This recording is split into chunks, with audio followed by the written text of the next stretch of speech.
Well, hello everyone. Welcome to Crafty Me 2017. Thank you so much for stopping by, and I'm here today to share with you this playful piece of art journal which was inspired by Shawn Petite from this image over here.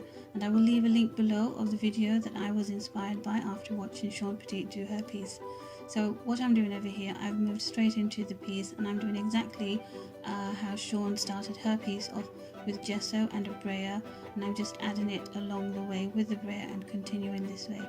And I'm going to continue with layering up my background with a bit of black and a bit of cream, again using my brayer and just creating lots and lots of texture, and that just looks so good, and you can actually see some of it in the background as it progresses. So I'm just continuing that way with my brayer and making my background ready for the next stage. And the next stage is going to be using the stencil, the Morocco Mediterranean Minis stencil, and I'm going to use gesso on the brayer and try and roll them on. I wasn't really satisfied with the way the brayer was working on over the stencil, so I quickly moved on to using a makeup sponge, and that did the job perfectly, and I was really happy with the way that came out, better than the brayer. So I am continuing just like that with this stencil and another stencil of Shawn's, the tiles.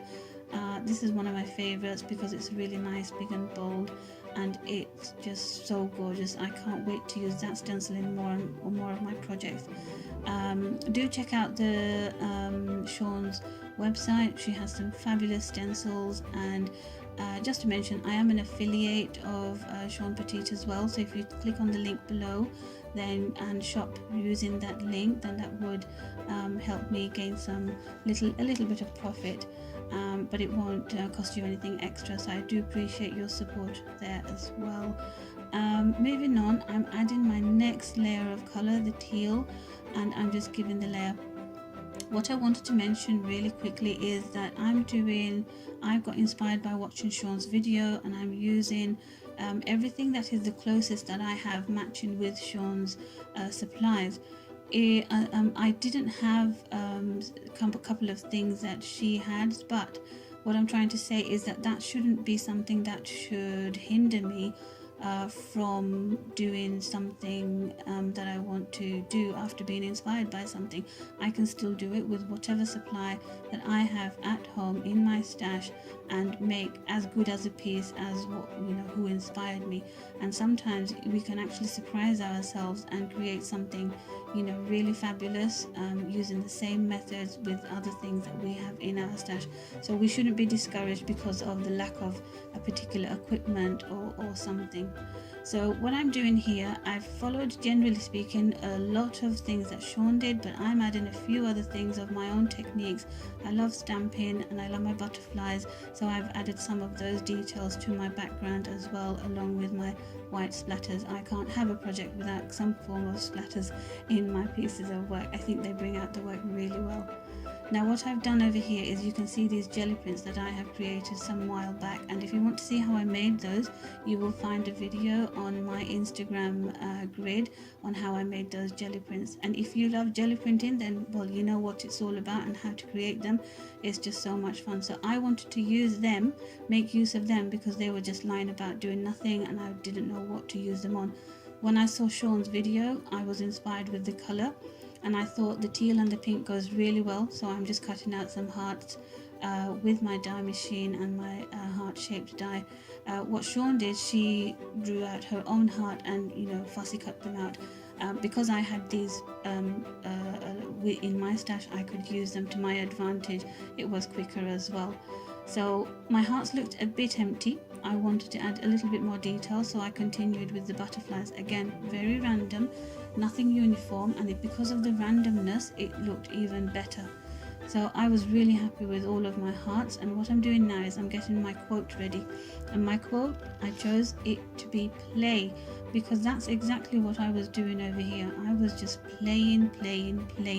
I couldn't wait to play after watching Shawn's video because it was super easy, really simple and really straightforward. And just a note to you is that if you have a drying tool, this should take you roughly an hour to create this page. It doesn't take that long at all, and so that's an advantage, because some of the other works it can take hours, sometimes days, because of the drying process or the layers.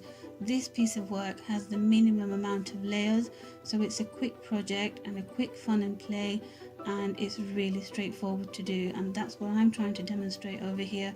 That's what Shawn demonstrated on her piece as well. It's really easy to do, something simple, straightforward, playful, yet so effective. And I'm adhering all my hearts down with matte medium, the normal matte medium, not the fluid one, because the fluid one takes a tad longer to dry. This one dried a little faster, and it was an advantage when I used my heat tool as well.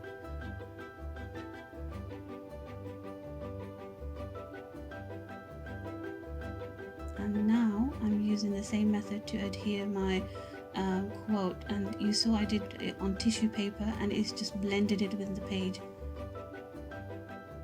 Yep, I had a really big thumbs up moment at that time, because everything turned out really well for me. I was really happy throughout the whole process of how it turned out. So what I'm doing now is I've got my charcoal pencil, and I'm just adding more character, more depth to my heart shapes, and giving it a nice border. So that's what I'm continuing to do. And along the way my piece hadn't dried, so I did use my heat tool to dry it in between and make sure that my charcoal pencil was working properly.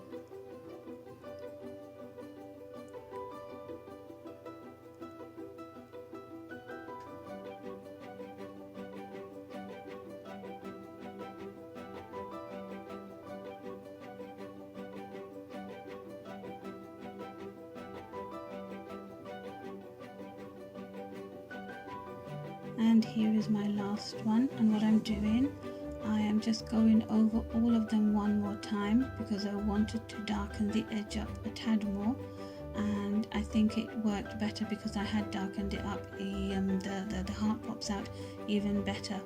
Now I've got my white Posca pen, and I'm trying to give the hearts some highlights, and for some reason my Posca pen wasn't working, so I had to grab another one, and it actually worked better as I wanted it to. So there you go, the white highlights, it just gives that extra little character to the hearts and makes it pop out, and I'm adding a little bit to my quote as well. Now I've got my watercolor pastel, and I'm giving it an edge. And yes, before that the page did look a tad empty, so by adding that little black edge, very rusty, very abnormal and uneven and full of texture, it was working just perfectly, and I really liked it. And I like to put my name and my date on my piece, even if it's in my art journal, and I was super happy with that. And what I did at the end, something was still missing, so I added some gold splashes. And so here is my piece. I hope you found it enjoying to watch and find some inspiration. I'll leave the link below for Shawn's, and I'm going to leave you a bunch of close-up pictures for you to enjoy looking at as well. With the detail is just fantastic. I really enjoyed it. Do check out the details below in the description of the supplies, and pop over to my Instagram page where you'll see more of my regular works. Thank you so much for sharing your time with me. I hope you enjoyed this video, and I look forward to sharing more and more pieces of work with all of you. Like, subscribe and share lots of crafty love with one another. Thank you so much once again. Bye bye for now.